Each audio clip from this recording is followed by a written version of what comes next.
Okay, so as I was talking about new economic policy that was launched by P.V. Narasimha Rao and Dr. Manmohan Singh in the year 1991.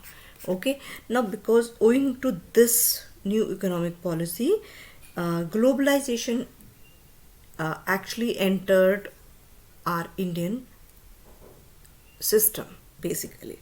Now, since the economic liberalization policy NEP, uh, it actually made things easy for everybody, not only for the businesses, since foreign direct investment, all those people who wanted to invest in our country since long time, they came forward. They wanted to set up their industries there here, so that you know they can use the resources that are available in our country, and not only and they also thereby get a chance to sell their product here. So what happened, they came here with double motives, not only to use those resources but also to sell the products which are manufactured. So what was how did Indian society benefited? Because when they were setting up industries here, they would definitely generate a lot of employment for people, though there was unemployment, but it was on a lesser scale, because of it was most not because of the globalization, it was because of the IT industries, because computerization, when it happened for people, many were kicked out of their jobs, because one computer was able to take do the job of many people. Okay, now though you know that even watchmen will be kicked out of their jobs, because now we all have CCTVs, we know who is coming, who is going out. So but still, you know we cannot blame it on IT for all these things, because a watchman still may go to sleep or may not be present, but CCTV camera will always be there doing its work, unless it is mishandled or trampled upon. Okay, now let's go back to the same topic, and here I wanted to tell you, in this decade of 1990s, a lot of new employment got generated, because there were many multinational companies which came to India. Why? Because they wanted to set up their industries. They know they, and certain call centers also, they came towards India, because in developed countries like US and Australia, UK, the pay packages are very high, and they knew now that Indian markets are open. Indian markets are open, and they will be ready to do the work in less amount also.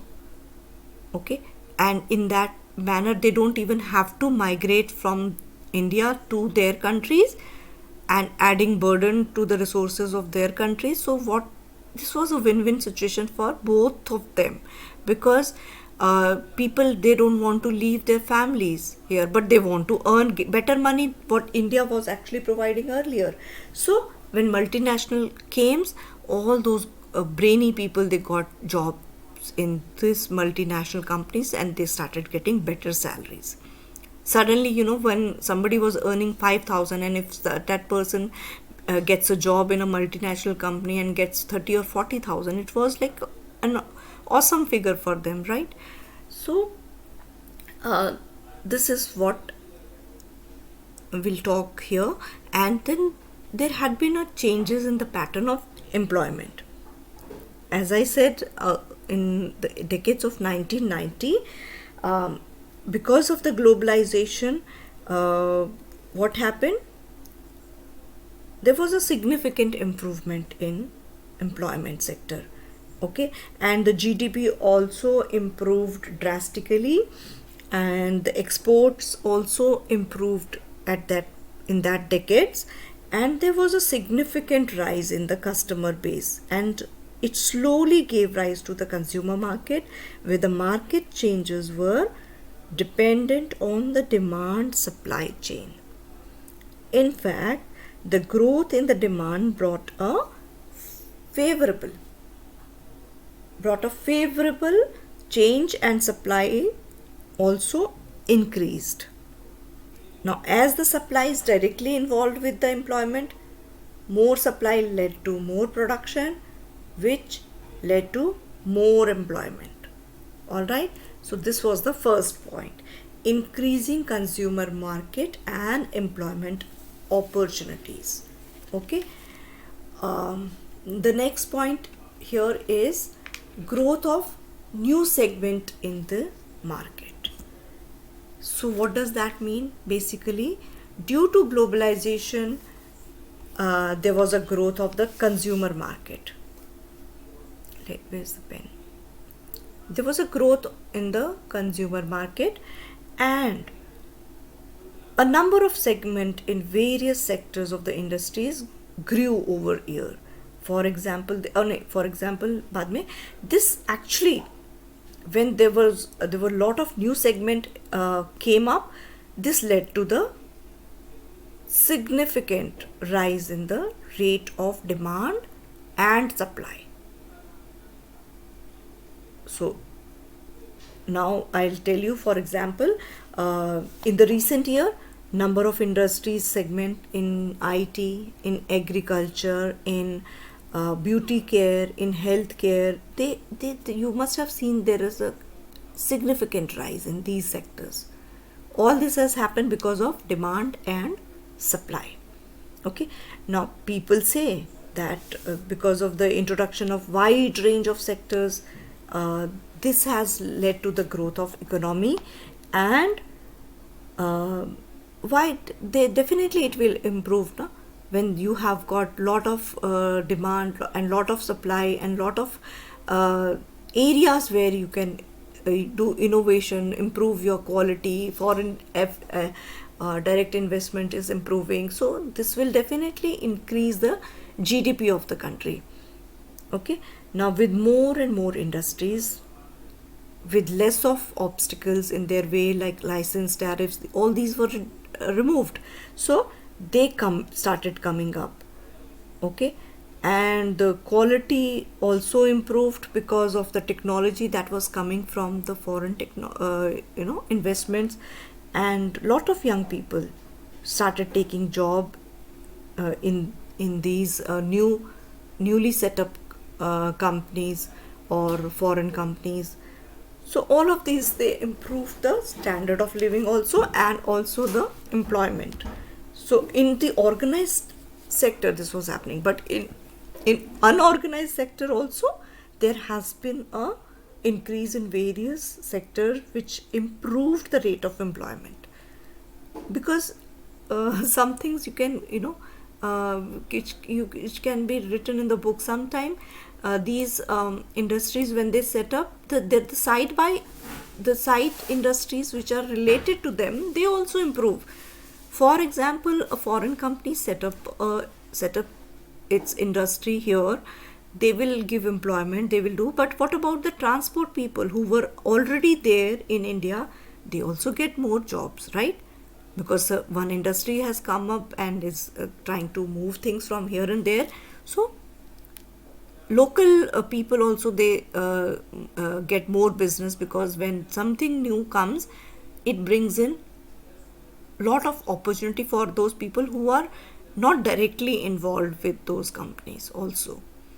Okay, now next point, improvement in the overall employment situation means, as the globalization has put a favorable impact on the economy, what happened? There has been an improvement in the standard of living of people. Okay, now the favorable economic growth has led to the development of infrastructure, very good infrastructure, because they want to attract people. Then healthcare facilities, they improved, services they improved, per capita income that also improved. Okay, so and there were other factors which actually led to high growth rate, and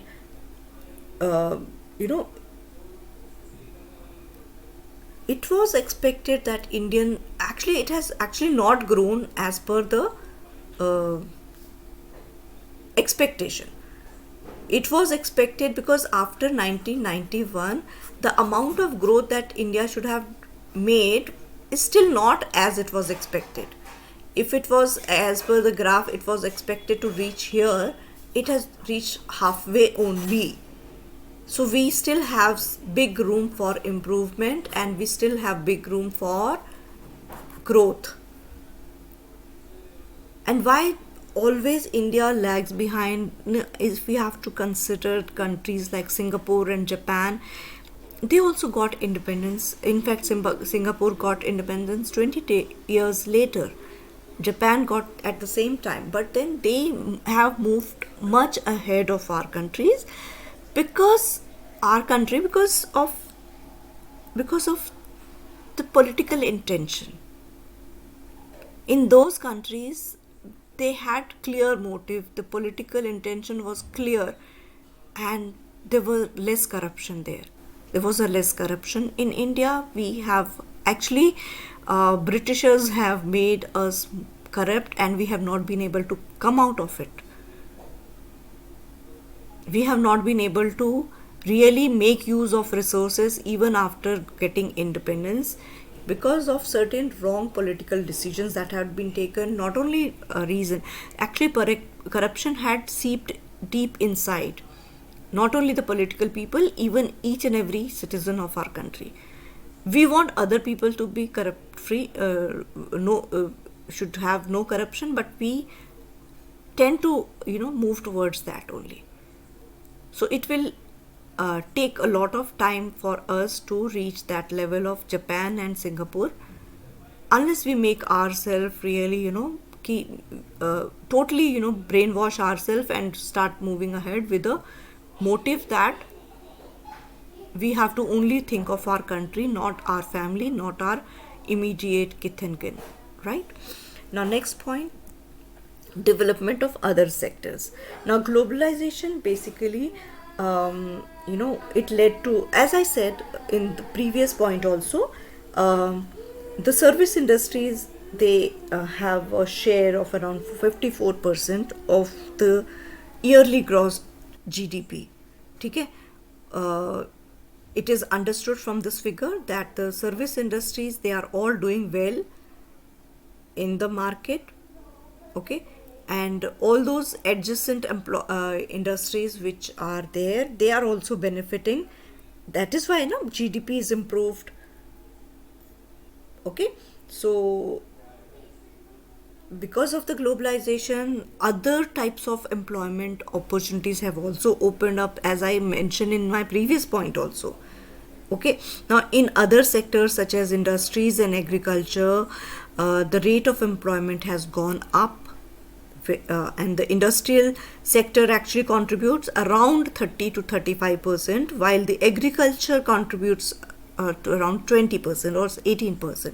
Okay, some of the well-known exports of the country is tea, then cotton, jute, and wheat, sugarcane, and so on and so forth. So these are export items that we export to other countries, the agricultural export. Okay, now due to the growth of the customer base in these sectors, more and more employment opportunities are opening up in agriculture sector also. Now, in fact, young people are getting into agriculture. You must have seen on the Facebook and Insta stories that people are leaving their IT jobs and getting into agriculture. Okay, because they are able to see what the normal farmer is, because they are not educated. So when education comes in there, that makes a difference. Now, if youngsters will start getting into agriculture, you will see definitely after within our decade there will be an improvement in this sector also. Now, in the manufacturing sector, there has been a growth of around 10 to 15%, while in the communication it is around 17 to 18%. So communication may definitely improve, where everybody has got mobile phone in their hand. Definitely it has actually resulted in the growth in other sectors also, because mobile phone is not just a piece where you can call, you also get more business, and once you have more business, standard of living also improves, employment also improves. Now government initiatives, now to keep pace with the globalization, government has taken many initiatives. Number of employment opportunities in PM Rozgar Yojana, CM Rozgar Yojana, all of them have initiated to improve employment condition in our country. Not only in our country, in rural places, urban places, everywhere. So the minimum wages scheme has also been successfully implemented, wherein they have put a cap कि इससे कम नहीं होना चाहिए. Okay. Now, in order to improve the quality of the workforce, effort is also being given to impact education sector in the rural areas. Okay. Now, when there is schools that will be set up in the rural areas, definitely teachers will get opportunity to get employment there also. Likewise, in the urban sector also, more and more employment opportunities are being opened up for youngsters in banks, in government sectors also, in order to foster communication, migration of workforce to various parts of the country. Government has developed infrastructure also, roads have developed so much, and there's so much of network of quadrilateral, golden quadrilateral, and triangles, and those highways, and all these things are getting set up so that there is movement. People, they don't feel scared to move from one place to another in search of employment. When these transportation and movement becomes easy, people, they work, they don't restrict themselves to one place, they start moving from one, because they now know it is very easy to come back and go to their place of work, right?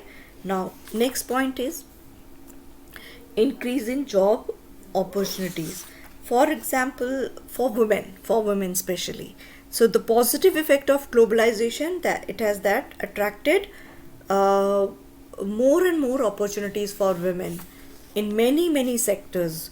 ठीक है, with their not only uh, opened up opportunity, also it has given good pay scales to them, and it has increased their confidence level, and also brought about some independence, in financial independence to for women, and which in turn has resulted in having better family life, and also the next generation which came was much more educated, because when the woman of the family is educated and is financially independent, the next generation becomes better.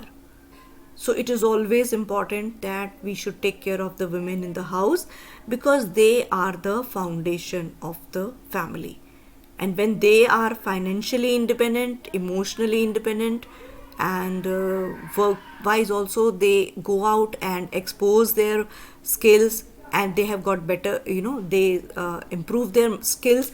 So what happens, the children automatically get that benefit, and the next generation, they are equipped with the much more skills.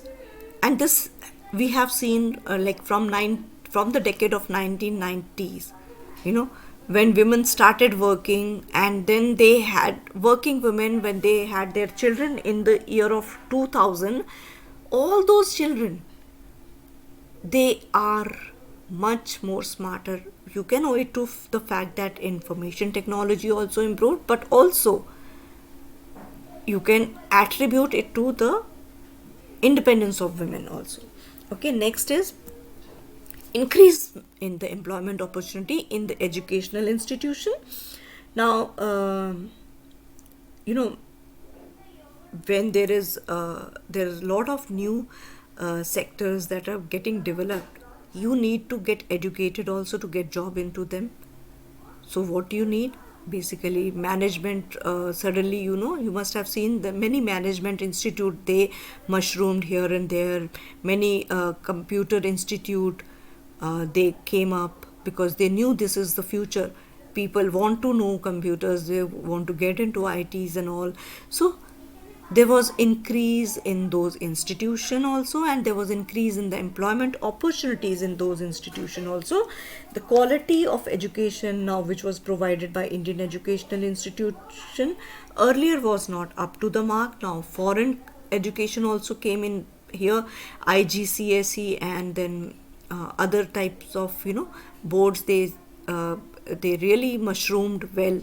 They actually grew a lot because they knew, since these multinational companies they are coming here, the education system, if there are some families who can afford better education for their children, they will get better opportunities in those companies.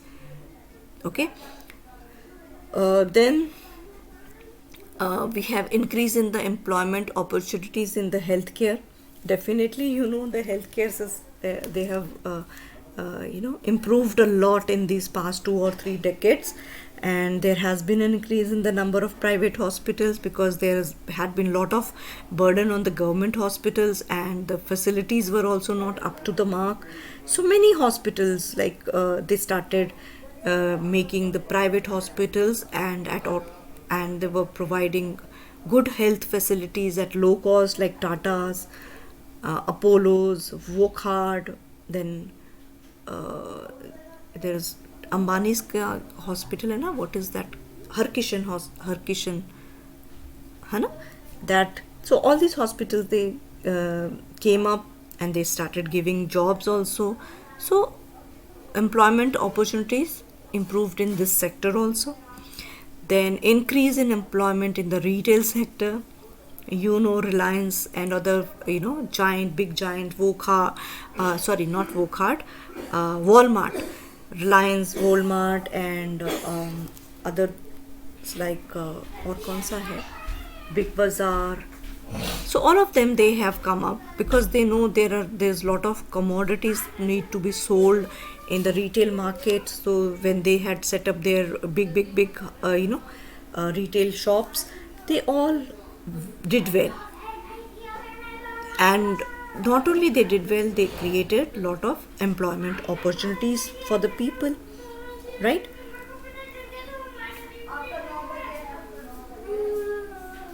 Right. So this was all in the retail sector. Now next point is mushrooming of the fitness center. You must have seen in the past 2 decades. Okay. Suddenly you must have seen there are lot of gyms and other places that have got uh, that have just mushroomed, because I'll give you the reason. Uh, what happened in the decade of 1990s? Lots of Miss Universe and Miss Universe and Miss World, they were chosen from India, right from Aishwarya Rai, Shushmita Sen, Lara Datta, Gul Panag, and many more to name. Then we recently also Manushi Chiller, and then just Manushi Chiller in the year 2018, and then Harnaz Sandhu now. So all of them, they have come up. So when these types of pageants are won by Indian people, this improves the confidence of the Indian girls and boys also. Not only there are contests, these types of pageants held for girls, therefore Mr. Universe also. So all these things, they build up the confidence of Indian youngsters. So they also want to be on that line. They want to start gymming. They get into the fitness centers, they go to the spas, they go to the parlors. Okay. So there is an increased demand of this sector, and once there is a demand, they will open up new places, new shops, new centers for all these things. And once these new centers are open, there is improvement in the employment also. Okay. Next point, next chapter actually. So we'll be talking here about globalization and changes in the agrarian sector. Okay. Now here, let me see what is the time. Okay, we will be able to finish this chapter today. Globalization and the agrarian sector. You know, Indian economy is an agrarian economy because most of the people uh, they are involved with agriculture. Okay, it is the largest and most important sector of our economy. Agriculture is actually, you can say, it is the backbone of Indian economy. Okay, and the contribution of agriculture and its allied sector to the GDP is around 15% in this decade of 2011 onwards. From 2021 onwards, it is going to improve even more. And according to the reports of the World Bank, around 48% of the population of India, 48 is, and you understand what it is, around half. 48 is almost half of Indians are engaged in agriculture. हम लोगों को दिखता है ना कि cities में बहुत है, Mumbai so populated, most of the people तो एग्रीकल्चर में नहीं है, but we are just very few of them. If you have to look at the whole of India, 50, around 50, you can say around 50 of them are employed in agricultural sector. So, but what is the sad part? The sad part is that the immersed, liberalized, and globalized environment is there, but the domestic agriculture sector has not improved जितना उसको improve करना चाहिए था. It has only got further marginalized actually, with the decline in the infrastructure investment by the state and with the withdrawal of various types of domestic incentive. So this is very unfortunate, but it should have actually gone higher, but it has actually not gone as per the expectation. Due to globalization, there had been certain changes in the agrarian sector, and I'm going to enumerate here one by one. There are many of them. Okay, many of them. So one by one, I'm going to explain it to you. First is financial crisis in the Indian agriculture sector. You know, today Indian farmers are facing the problem of increase in the price of inputs on one side and decrease in the price of output. So they find it difficult to get loans from bank, and so they take the help of private, money lenders, and then trapped they get trapped because they have to pay them very heavy interest, and the farmers, they find it very difficult to repay because क्या होता है, sometimes there is drought, there is a flood, and the crop, they don't do well. So what happens? They get into a trap, and then what happens, very sad, that they commit suicide, they get into debt. So there is no alternative. They feel that by committing suicide they will be, they'll be out of it. But what happens to the families? So this is one of the very sad part. Actually, globalization, it could have actually, if things would managed properly, things would have gone in a right direction. But unfortunately, our country, is driven by many things. One of them is politics, and politicians, they want to, only survive rather than do for people. They are not interested in doing really for the people. They want to work more for their survival rather than working for the Indian society as a whole. So we'll move on to the next point. Increase in the export. Now, after, as I said, globalization, when new economic policy came in, exports improved. Export of the agricultural produce actually increased many-fold after that. Okay, now high quality fruits and high quality vegetables, they were all exported. हम लोगों को जो मिलता है, they are just बेकार thing. Okay, best, when I was in Dubai once, and I was eating one ice cream, and there was a big strawberry which was the size of a mango. And I said, wow, what quality food. So those people, when I was talking to them, they said, we get this thing from India. And you can imagine what we get. We get strawberry of the size of the grapes, right? The best of the food that actually is exported. Okay?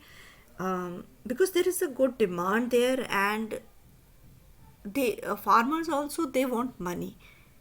Politicians also, they want money. They want that foreign exchange should come to India, so that they can improve their standard of living. Nothing to blame, but if the political intention of our countries, political leaders, they change their stance. Our country is still, what you call sone ki chidiya. We don't have to do anything, only just little paradigm shift from a political, uh, from political point of view, I'm just saying. Because Israel is such a small country, you can see what type of what type of life they are having. All countries, Japan को देख लो, Singapore को देख लो. I wish वहाँ के जो administrator हैं, वहाँ के जो पॉलिटिशियन हैं, we get into that type of thing, so that our country becomes like them. Okay, let's go to the next point. Now seeds are very highly priced. Seeds which are supplied to the Indian farmers, they are actually at a subsidized rate by the agricultural institution and from certain agencies.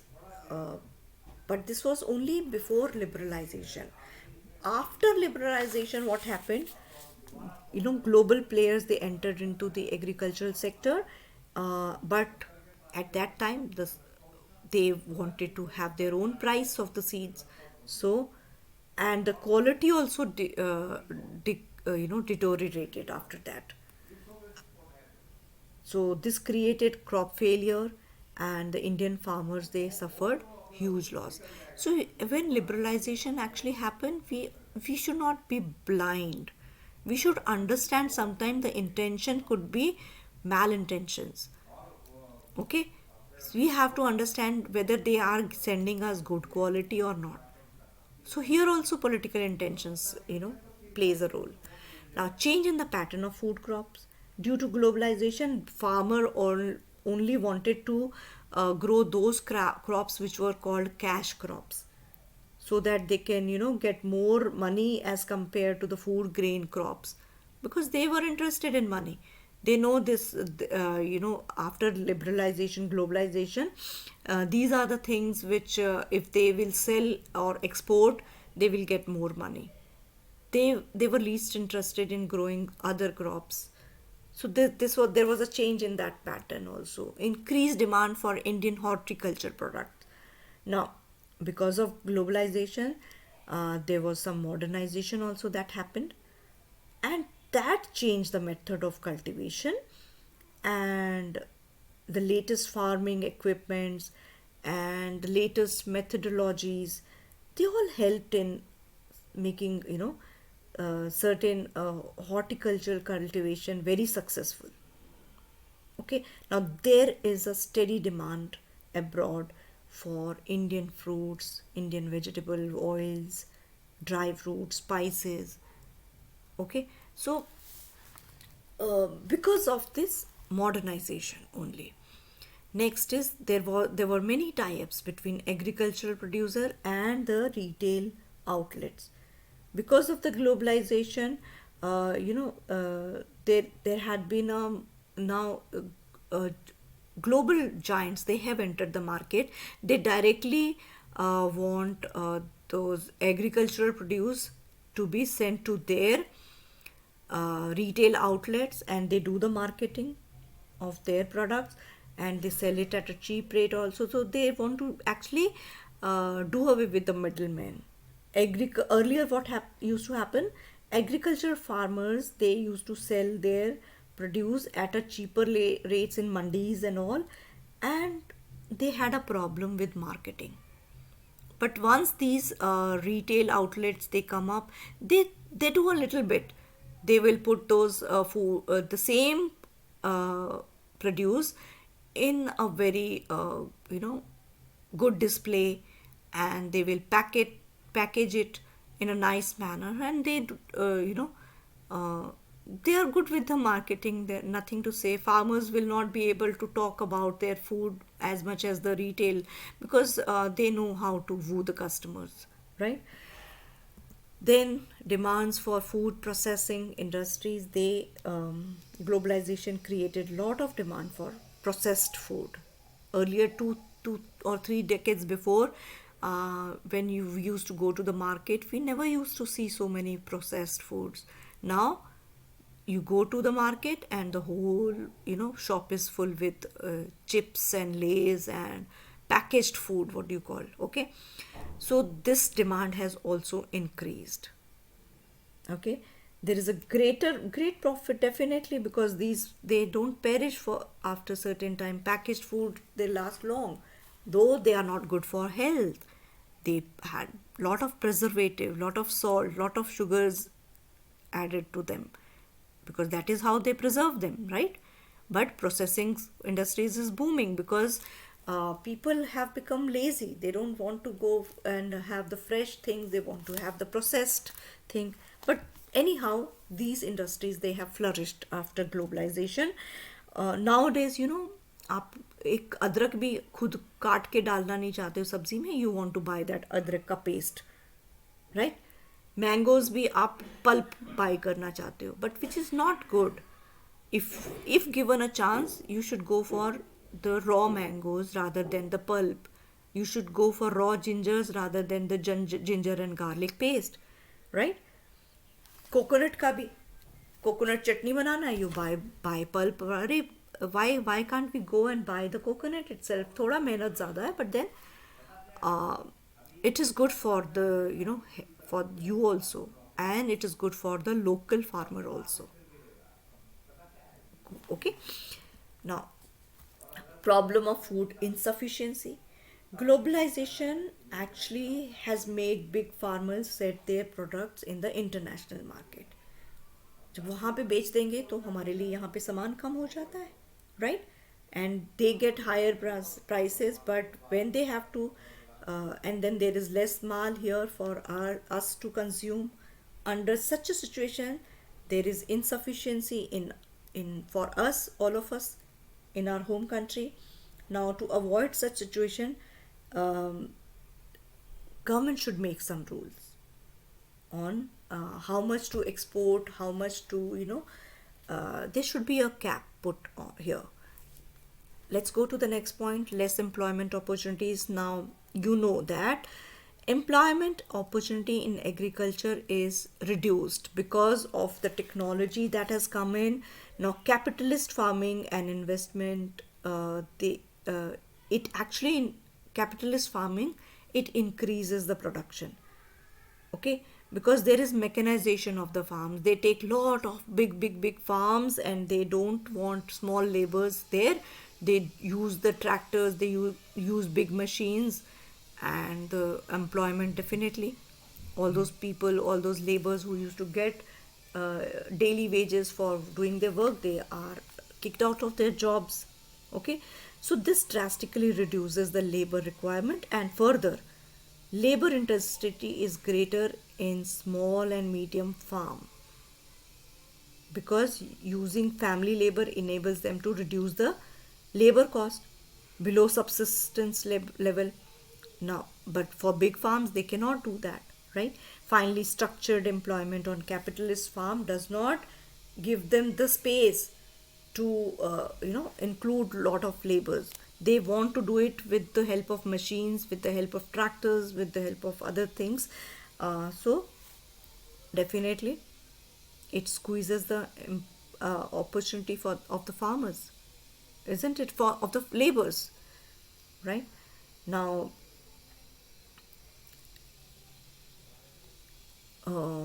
I think this is it. Next point is surplus in the hand of rich farmers. So here, after this is over, I would like you to see one video on the new Kisan bills, which is actually now been taken back by the Modi government, and how it was good and how it was bad for the farmers. Okay. So now next point is surplus in the hands of rich farmer. Now, concentration of surplus in fewer hand actually means, uh, uh, you know, uh, that means the poor farmers, the laborers, they don't get the benefit.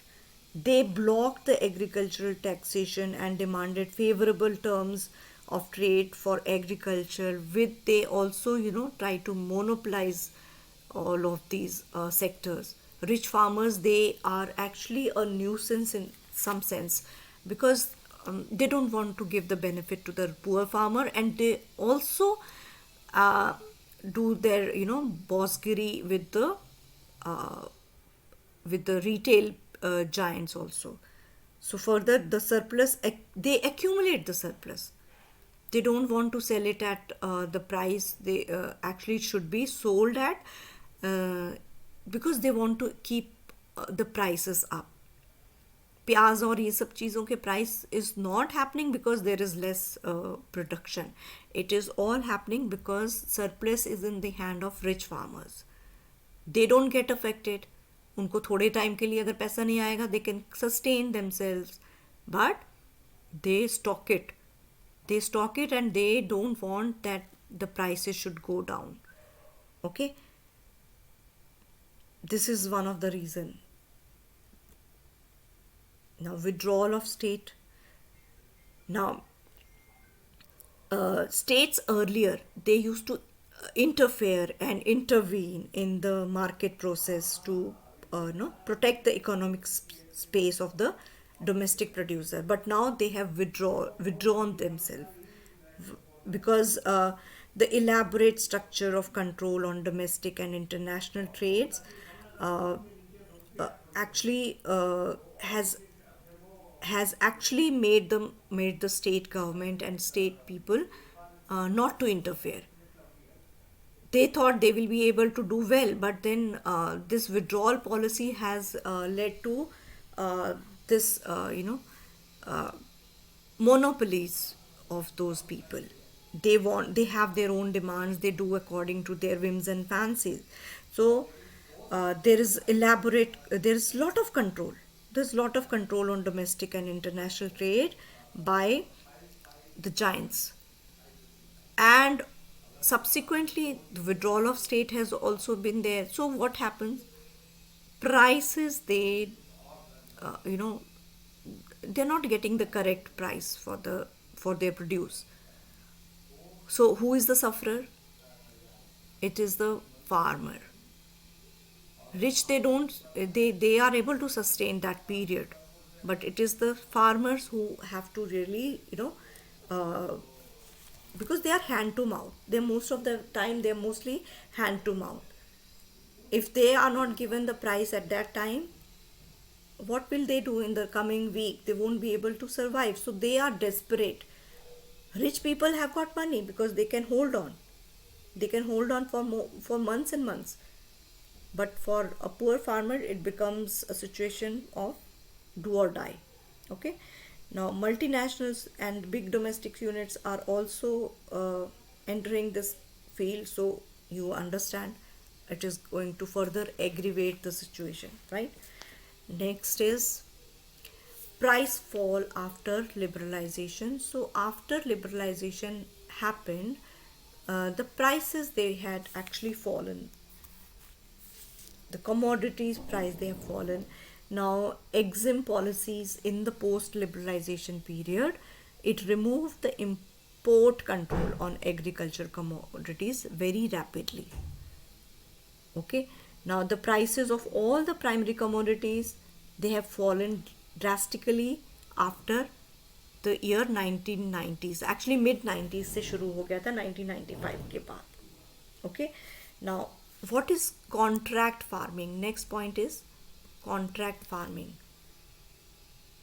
Contract farming मैंने I think लिखा नहीं है, और what happened, हाँ this is it, contract farming. So contract farming का मतलब होता है farmers are commission to produce and supply a specific product in specific quantity and of a specific quality at a specific time, and also the price is also told to them कि इतना ही price होना चाहिए. So the company provides the seed, they provide fertilizers, they provide technology, and also they give money, credit also, and also they give the farm equipment to the farmer. So farmer का काम is only to produce, rest of the things are given by the companies. So this is called contract farming. Okay, now the companies, when they provide everything, for example Pepsi and Niger and HUL, these they want to grow mustard crop in Punjab, okay, wheat crop in Madhya Pradesh, then horticulture and floriculture. These are all examples of contract farming, because they have the technology. They want farmers to go into only that type of thing, कि इतने time में आप हमको इतना सामान दे दो. So this is also the impact of globalization.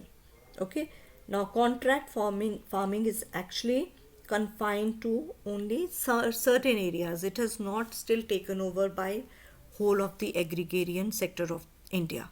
Okay, next is non viability of farms and increase in the landlessness. Now what happens, small and medium farmers usually follow the lead taken by the big farmers, from switching over to new technology, new crop patterns, new production arrangement. So sometimes they do it willingly in the hope that the returns will be high, but most of the time it is done under compulsion, because the earlier infrastructure was dismantled, or were not giving them good dismantled by the rich farmers, or they were not giving the good returns. Okay, so many of the small and medium farmers, they shift from the coarse grain to soya beans, new variety of cottons and oil seed productions. So up they depend mostly कि बड़े farmers क्या कर रहे हैं, so they also shift. Okay, now this shift requires sustainabilities. Okay, how do they do that? By increase by having lot of only growing one type of crop, and that is how they will sustain na, or by having good market. अगर उसको market ही नहीं मिलेगा, so if they are growing certain crops, why would they do it? So there has to be sustainability, because if there is a demand, only then they will produce that type of crop. Oil seed का है तो they will do that. If cotton का है, then they will do that only. So this shift require increased expenditure also, but then they are willing to do that.